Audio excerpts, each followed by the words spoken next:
আসসালামাইকুম ভাই। জিতলে তালি হারলে গালি, এরই নাম হচ্ছে বাঙালি। এটা আমাদের মধ্যে অনেক আগে থেকেই প্রচলিত। সো মোস্তাফিজের ক্ষেত্রেও তার কোনো ব্যতিক্রম নাই, কারণ মোস্তাফিজ যখন খারাপ করে তখন তারা বলে, পাবলিক বলে যে ভাই তুমি চলে আসো চলে আসো, বাংলাদেশের নাম সুনাম ধ্বংস করে কোনো লাভ নাই। আর যখন ভালো বলে তখন কিন্তু তালি দেয় সুন্দর মতো। সো বিষয়টা হচ্ছে এরকমই। সো আমরা জিতলে তালি দিই, হারলে দিই গালি, এবং এরই নাম আমাদের বাঙালি। সো এখন বাঙালির কথা বাদ দেন এবং মোস্তাফিজের পারফরমেন্স নিয়ে কথা বলি। সেটা হচ্ছে মোস্তাফিজের পারফরমেন্স, সেটা আপনারা কালকে দেখেছেন ইতিমধ্যে। এবং মোস্তাফিজকে কিন্তু 4 ওভার করানো হয় নাই, 3 ওভার সামথিং করানো হয়েছে, কিন্তু পাথিরানাকেও কিন্তু 2 ওভার করানো হয়েছে। সো এটা আসলে কোনো ইস্যুই না, কারণ ওদের মধ্যে অনেক বলার ছিল এবং মোস্তাফিজ এবং পাথিরানার জন্য শেষের কিছু ওভার ছিল, এবং শেষের ওভার আগেই তিনি একদম ধ্বংস করে দিচ্ছে এসআরএইচ ক্যাম্পেইনকে।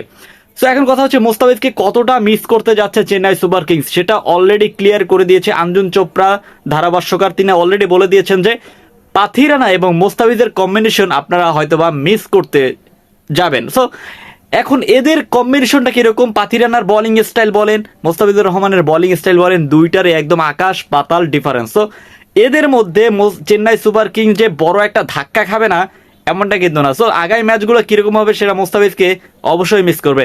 অবশ্য গায়কোয়াদ অলরেডি বলে দিয়েছে তারা যে আমরা অ্যাজ এ প্রফেশনালিজম, একটা দলের ডিউটি থাকতেই পারে, ন্যাশনাল ডিউটি হচ্ছে আগে এবং তারপরে হচ্ছে পরে, কিন্তু ন্যাশনাল ডিউটির যে জিম্বাবুয়ের সাথে খেলা, সে খেলা না খেললেও কিন্তু পারতেন মোস্তাফিজুর রহমান, সেটা সবাই বলে আসছে। এবং এরই প্রেক্ষিতে এর সমালোচনাও হচ্ছে অনেক।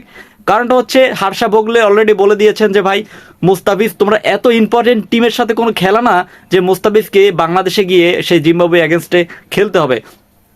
কিন্তু বাংলাদেশ চায় যে ভাই তুমি আইপিএল না খেলে জিম্বাবুয়ে সিরিজ খেলো, এটাই তোমার জন্য ভালো। জালাল আহমেদ তো অলরেডি বলেই দিয়েছিল যে মুস্তাফিজ আসলে আইপিএল থেকে কিছু শিখবে না, মুস্তাফিজের থেকে আইপিএল শিখবে। কিন্তু মোস্তাফিজুর রহমান এটা আবার ক্লিয়ার করে দিছে, ভাই আমি যখন ডেথ ওভার করি তখন ব্রাভো এবং মাহিবা এসে আমাকে হেল্প করে, এবং আমি যখন বোলিং করি আমার স্কিলের থেকে বড় হচ্ছে ফিল্ডিং সেট আপ করা।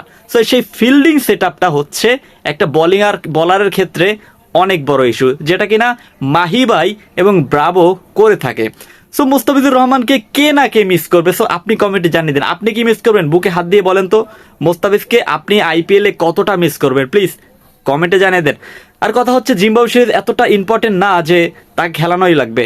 আর মোস্তাফিজ যে কতটা গুরুত্বপূর্ণ চেন্নাই সুপার কিংসের, সেটা আপনারা মোস্তাফিজের খেলা এবং মোস্তাফিজ কখন বোলিং করতে আসে সেটা দেখলেই বুঝতে পারবেন। মোস্তাফিজ বোলিং করতে আসে পাওয়ার প্লে শেষ ওভারে, যখন কিনা ব্যাটসম্যানরা সবসময় চায় যে তাকে হিট করে খেলবে। বিশ্বাস করেন এই স্টয়নিস আগের ম্যাচে যে লখনৌয়ের বিপক্ষে ম্যাচটি হেরে গেছে, একমাত্র কুয়াশার কারণে ম্যাচটি হেরে গেছে। তখন যদি কুয়াশা না থাকতো দেখতেন মোস্তাফিজের মতো ভয়ঙ্কর প্লেয়ার অন্তত একটাও হতো না। সো আপনি কি মনে করেন, মোস্তাফিজের কি আইপিএল খেলা উচিত নাকি সেই বাংলাদেশের সিরিজ খেলা উচিত? প্লিজ বুকে হাত দিয়ে কমেন্ট করে দেন। আর হ্যাঁ, এখন কথা হচ্ছে ভাই আমি পার্সোনালি মোস্তাফিজকে অনেক মিস করব।